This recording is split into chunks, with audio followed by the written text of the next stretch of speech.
Hey everyone, what's up? It's me, Thomas. Today we're here with Game Theory. So this is titled Why You Can't Beat Super Smash Bros. Brother. Ultimate, sorry. Said bro accident. Whoops. So I'm not sure where he's gotten the title from, so why don't we just hop in and see where this goes, huh? I'm kind of curious. So, might as well hop in. So, I'll link this video down below. You guys on the drill, so here we go. In the last Smash Direct, did you notice the purple and yellow chairs in the background when Mr. Not really. Sakurai was talking? Most people think that that's a hint that Waluigi is going to be included in Smash, but I know better. I know the truth. Purple and yellow are both 6 letters long. And why chairs, of all furniture? Because chairs is also 6 letters long. Together you have yourself 666, the devil's number, the sign of the beast. And what's another name for the devil? Satan, as in Mr. Satan, the true name of Hercule from Dragon Ball Z, a show starring the second most requested fighter for Super Smash Bros., Goku. That's right, you heard it here first, ladies and gentlemen. Son Goku, Kakarot himself, is confirmed for Smash Bros. Ultimate. I don't know about you, but the proof to me seems undeniable. Yeah, I doubt it. I don't think they're going to have the, right steps to do that. I mean, that's just me.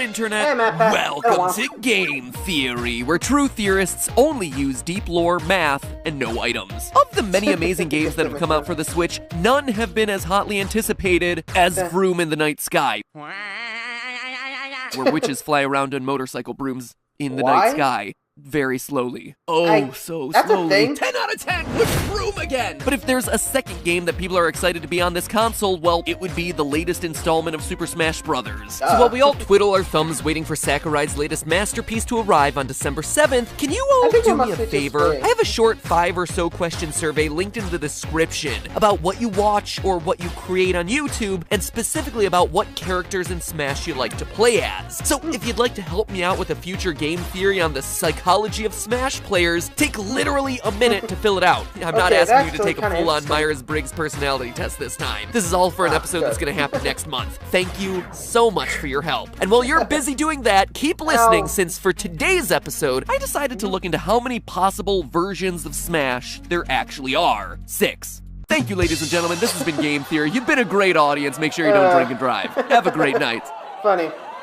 But that's just a theory. Put your mocking Matt Pats down, guys. Of course, I don't mean the 6 official games that have been released. I mean how many different match combinations you can have within those games. A huge part of the marketing around this new game has been choice. Every character you could possibly want is there. Every stage you could possibly want is there. Every item, etc., etc. When Masahiro put the word ultimate at the end of this thing, he wasn't joking, because Sakurai doesn't kid around. In a game where you can play practically any way you want, just how many ways to play are there? 1. Fox Final Destination, no items. But in all seriousness, just how infinite is ultimate? Last time I did an episode like this with Mario Maker, we invented a new number, the Marioplex, 10 to the 12,431st power, which was more than the number of atoms in the existing universe. So let's see what bonds of reality we're able to break today. Does Smash offer us more variety than particles in all known matter? There's only one way to find out. 1, 2... Okay, I think I see where he's going here. Looks like it's definitely different possibilities you could see. Well, they do, offer, the stage numbers, like 103, by themselves, but there's also the Battlefield and Mega Forms of each stage, so more like 300 there, though the character matchups and, well, everything else, the items, so everything, yikes. I'm not sure if this is actually going to be bigger, smaller, or the same number that we got in our Mario Maker video. I don't know. Though something tells me this is going to be one astronomical number. So, let's find out. 3, 4. Now, if there's one thing that math teachers are good at, it's giving you really easy problems to explain concepts in class, and then giving you impossible ones on the test. So let's do exactly that. Super Smash Bros. Ultimate is clearly our final exam, so let's start with something a bit simpler by taking a stroll down memory lane to the first ever Smash game for the Nintendo 64. The system where apparently I was holding the controller wrong the entire time. I only just learned this decades later. Now, in the last paragraph, I mentioned calculating the number of match combinations that we're going to have in these titles, but that's a bit misleading. I really mean that we're calculating the number of permutations, which are combinations in which order matters. Think about it like a number lock, where the code to unlock it is, I don't know, 624. If we're talking about purely combinations, well then any rearrangement of those numbers would unlock the lock. 246, 642, etc., etc. And that results in many fewer possibilities. Think about it this way: when position matters, you're using permutations. So in the original Smash 64, there were 12 characters and 9 stages. Since multiple people can play as the same character, and they'll all choose Pikachu since he was totally overpowered in that first game and looked just so darn cute in his little hats, we're calculating what's known as permutations with repetition. Just because a character was selected before, the next player can also select the same character. When it comes to combinatorics, these are actually the easiest ones to calculate. Player 1 has 12 characters to choose from. Player 2 also has 12 characters to choose from. Same with player 3 and player 4. So that would be 12 possibilities times 12 possibilities times 12 times 12, or 12 to the 4th, 20,736 possible character orders. It's not bad for such a simple game, and each of those character permutations can be played on one of 9 different stages. So you just multiply the two together and you get 186,624. I swear it felt like I had to play that number of matches to unlock in YouTube back in Melee. And remember, that is purely off of simply the characters and stages. Multiply it by 2 because all of those versus matches on all of those stages have the option of either being a timed match or a stock match, which now gives us 373,248 possibilities. And here, we could actually get crazy in a hurry by adding in the different lengths of time and team matches and handicaps. But honestly, the numbers are going to get crazy without all of that. I'm just interested in the core essentials of what makes a versus match a versus match: character, stage, type, and of course, items. Because what versus match selection process would be complete without someone insisting that the hammer be turned off because it's so unfair, or bombs because they're too random? But you all know that you wanted the beam. So, it's been a while since I played the old game. Could you manipulate the items in that game or no? I think they introduced that in Melee, but I'm not too sure. Like I said, my Smash history from the old game is a bit shoddy since I haven't played in a long time. Sword back in the day because it used to be so good. In total, there are 15 items that you can turn on and off. You can also get their appearance frequency to 6 different levels: very low to very high, or simply just none. Now, that all might seem hard to factor together, but the math here is actually pretty easy. Is the beam sword on or off? 2 options. How about the home run bat? 2 more options. Hammer, always off. No, just kidding, that's another 2. So you got 2 times 2 times 2, all the way down through all of the items, 2 to the 15th power, or 32,768 new variations of gameplay simply based on the items alone. Now we'll multiply that by 5 to account for the frequency settings, not 6, since the none option is actually accounted for in that last calculation if all of them are set to no. And so you wind up with 163,840 different match types off of items alone. So multiplying that number with the nearly 400,000 match varieties we found through character, stages, and type, and we get ourselves 61,152,952,320 different playable options for your standard versus battle with 4 characters on screen. And that's important for me to point out, since this doesn't take into account permutations with fewer than 4 players. I also didn't differentiate between a human and computer-controlled character, simply because I didn't think to do all that until after finishing the math for literally the rest of this episode. Whoops. So just know that the actual total match varieties is slightly higher if you factor in all of that. Still, for 4-player matches only, it is more than a decent number. But now with that baseline set, let's jump now. ahead a few generations to Super Smash Bros. 4 to see what a huge difference adding a few more characters creates. SSB 4 had a strong roster of 58 playable characters, half of which were from Fire Emblem. It also broadened the number of potential players in any given versus match from 4 to 8. So applying what we just covered with Smash 64, we know that it's going to be 58 times 58 across all 8 of those potential players, or 58 to the 8th power to get ourselves the total number of possible character permutations in any game at one time. After we plug that formula into our trusty TI-83s, or honestly whatever online scientific calculator I can find today because my TI ran out of batteries and I really don't want to have to run to the store today, we know that there are 128 trillion, 63 billion, 81 million, 718,016 possible iterations of character combinations. That is more versus permutations than there is money in the entire world, or about 80 trillion US dollars. Even more impressive to me is that that is 6 billion times more character combinations than there were in the first game of the franchise. It's crazy how times have changed. Assuming that each match takes around 3 minutes to play, it's a total of 731 million years of gameplay to play each of those iterations once. Fun fact, by the way, this channel last year was watched for over 4 billion minutes, which is 7,610 years of time. What's crazy about that is that the oldest human civilizations discovered throughout history only cap out at about 7,000 to 8,000 years. That's right, history books. You have the Greeks, the Romans, and the theorists. Anyway, just a fun little statistic I thought you'd get a kick out of. The rest of the calculations for Smash 4 are basically what we did with the original game. The Wii U version featured 55 total stages, but with the added wrinkle that now all the stages have an optional Omega form, which changed their layout to be similar to Final Destination. So that doubles our number and jumps us up to 110 possible stage options. There are also now 3 main match types: time, stock, and coin. And rounding out our calculation, 75 items that could all be cycled to low, medium, or high. So that would be 2 to the 75th power times 3, which, oh, wow, 2 to the 75th power is a lot bigger than I expected. Items alone are adding in 113 sextillion different options. 113 sextillion, 336 quintillion, 795 quadrillion, 588,000 million billion trillion. Trillion! 871 billion, 485 million, 128,704. Woo! First time! Got it! Different options just based on the items. Should finish that sentence. When you see these huge numbers, it's really hard to read them backwards. So anyway, 128 trillion character options times 113 sextillion item options times 110 stages times 3 game modes. In total, we're talking... Oh,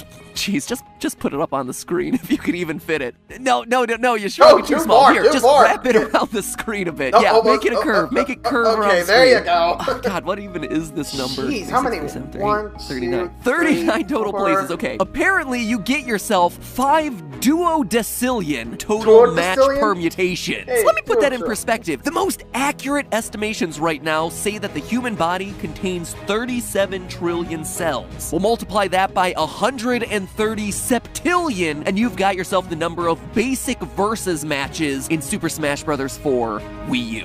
5 duodecillion. Alright. And yet, despite all of this tremendous amount of variety, many of these options are never used in the professional circuit. Tournament play has grown a lot since its beginnings with Melee, but in an effort to remain fair and competitive, much of the game has been thrown out the window for the sake of balance. So much so that Sakurai himself has come out voicing concerns over the growing gaps between casual and competitive players, and how he believes that competitive play is going against the original vision of the game. But to see just how concerned he really should be, let's take a look at Smash's meta. No, I'm not talking meta like Doki Doki fourth wall breaking meta, but the strategies and limitations used by pro players that go beyond the game's natural rule sets. Now, obviously this fluctuates over time, as characters get rebalanced and the game gets patched. But as of the most current tournaments, out of the 58 characters available in SSB 4, only 19 are generally used in competitive play by pros. Man, that is less than a third. Of the 110 total stages, 48 tend to be banned, which remember is pretty much all of them considering that there are only 55. The other 55 are just reskins of Final Destinations to spice things up a bit. They're all all 1v1 stock matches, and of course, as we all know, items are set to none.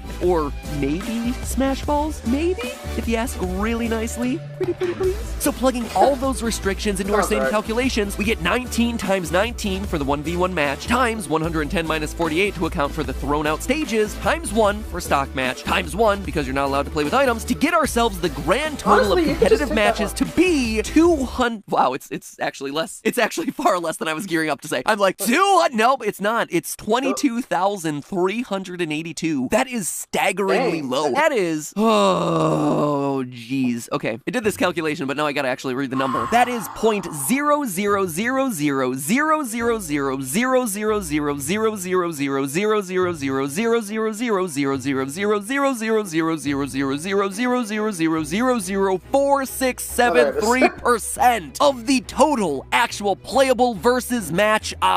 0.0000000000000000000000000000000000000000000000000000000000000000000000000000000000000000000000000000000000000000000000000000000000000000000000000000000000000000000000000000000000000000000000000000000000000000000000000000000000000000000000000000000000000000000000000000000000000000000000000000000000000000000000000000000000000000000000000000000000000000000000000000000000000000000000000000000000000000000000000000000 alone explains why Nintendo has probably expressed some concerns with Smash tournaments over the years, and why they've tried so hard to make more of the maps and more of the items more inclusive in professional gameplay. I mean, think about what this means. That is an infinitesimally small percentage of the game that's being used here. It's actually pretty fascinating. Looked at with those numbers, professional play is eliminating most of the game in order to master a fraction of a fraction of a fraction of a single percent of everything that Super Smash has to offer. I'm not saying that. I mean, yikes. I mean, out of every possible combination on that game, if you master all of that, you're pretty much the grandmaster of this game. Like, I swear. If you master all of this, like, no matter what happens, like, yikes. And MLG stuff are, like, so limited, like, yikes. I mean, they always say give a challenge. Well, expand. Go check out the other stuff you can do in the game. Don't limit yourself to one stock. The stock matches. Try time battles. Try the coin battles. I mean, come on. There's so much potential. I mean, those who claim it's unfair, get good. They're limiting your fun. I mean, Nintendo's expressing concern. If the creator of the game that's meant to be, competitive, complain about the tournaments, you know you're doing something wrong with the game.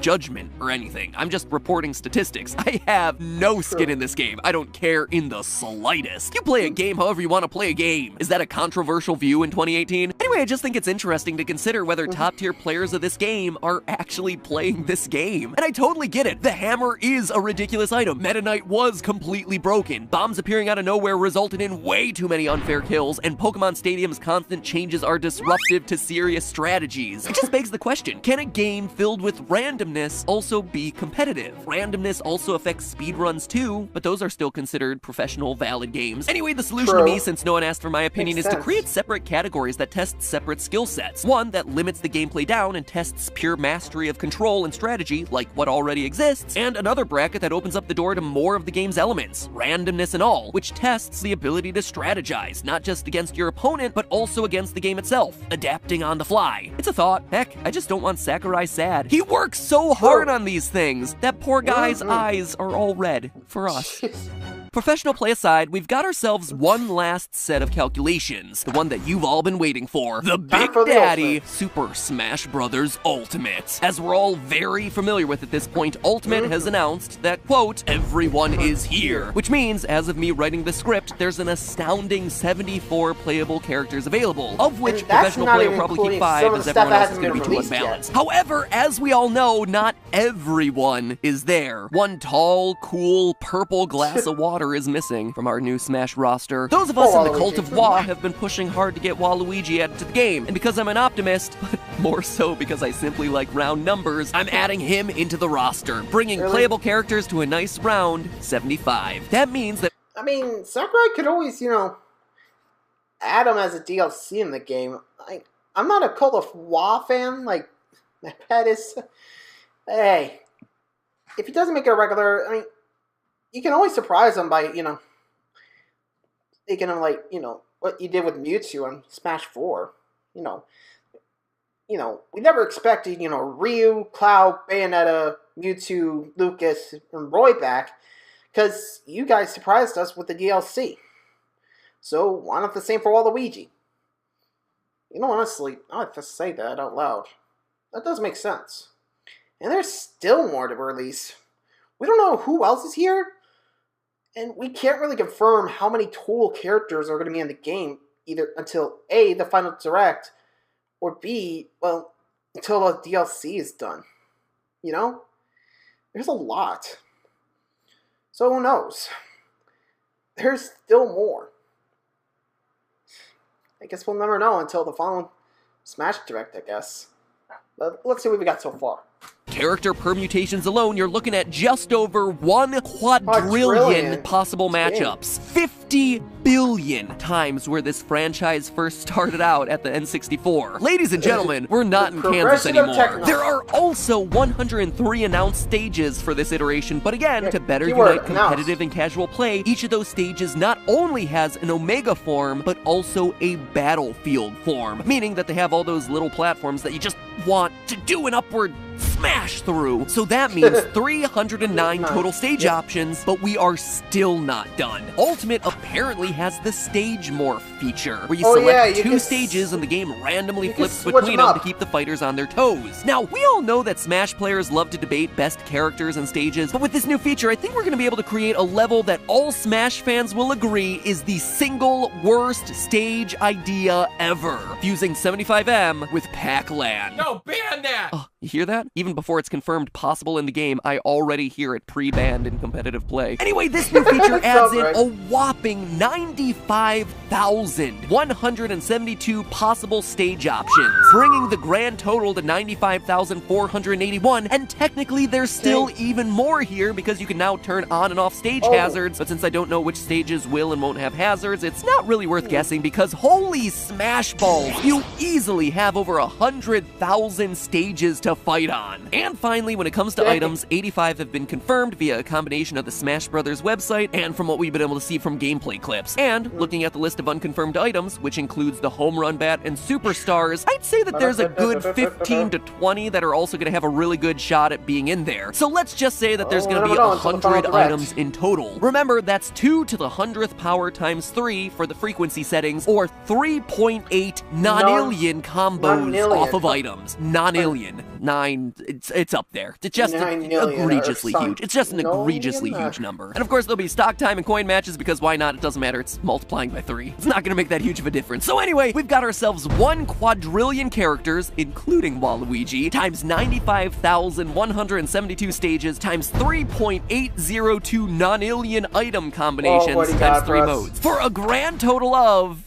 Lord, what is this? What? Show it! 1 citacillion, 87 quindecillion, 29 quarterdecillion, 621 tricillion, 867 duodecillion, 929 undecillion, 534 decillion, 719 nonillion, 356 octillion, 228 septillion, 316 sextillion, 692 quintillion, 480 quadrillion possible matches. I love it when I get to talk about numbers that have really weird names. That is nearly the number of nucleons inside the mass of Earth. If you took 3 minutes to play each of those possible matches, it would take 6 quatordecillion years to play through all those possibilities. You know how long that is? It is so long that I can't even describe it using normal numbers. I mean, the age of planet Earth is 4.5 billion years. Playing all of those matches would be 1.3 undecillion times the age of Earth, which again is equally meaningless. It would be 434 decillion times the age of the entire universe. Again, a completely meaningless number. It is without question the single longest length of time that I've ever covered on any of the theory shows. Over on Film Theory, I calculated the length of the longest SpongeBob meme ever, which wound up being 8.7 octillion years. To play the entirety of Super Smash Bros. Ultimate would be 689 quadrillion times that amount of time. Sure, it might not be more matches than particles in the entire universe like in the Mario Maker episode, but the universe will have been born, matured, and gone through its own heat death millions upon millions upon millions of times over, while you still grind away playing Zero Suit Samus versus Belmont on Wily's castle fused with Hanenbow with only beam swords and star rods. My only regret with this whole episode is that we weren't able to get into numbers that were big enough to name, like I did in the Marioplex episode. I really wanted to name something after Sakurai. For putting in this amount of work, this man deserves it. Wait, There's Smashdown and Tourney mode, as well as all those other character combinations and handicaps and times and stocks. Maybe we'll come back to this one on another day. Sakurai, I'm gonna name a number after you. I swear it. But until next time, remember, that's just a theory. A game theory. You know, we've talked about a lot of big numbers today, but I've got one last one for ya. 23,000. Sure, that might not seem like much when compared to the reality-breaking figures of Smash permutations, but it is a huge number once you consider that it's the number of unlimited classes available to you with Skillshare. Yeah, I think we all know Skillshare at that point, so I'm just gonna go on ahead and just move on to the, survey after this. So, yikes, that is a lot, but may not be, the same, more or same amount of the Mario Maker episode. But again, there are a lot of things that aren't confirmed. We don't know much about, all the settings, the rules, the characters, the items. We don't know what's going to happen. So, I guess once we have all of our, characters, items, and all that, again, this number ain't final. So we're going to have to wait till the full game release, and I guess until, all the, DLC's released. Because, we're probably going to get it anyway. Anyway, hope you guys enjoyed the video. Thanks for watching.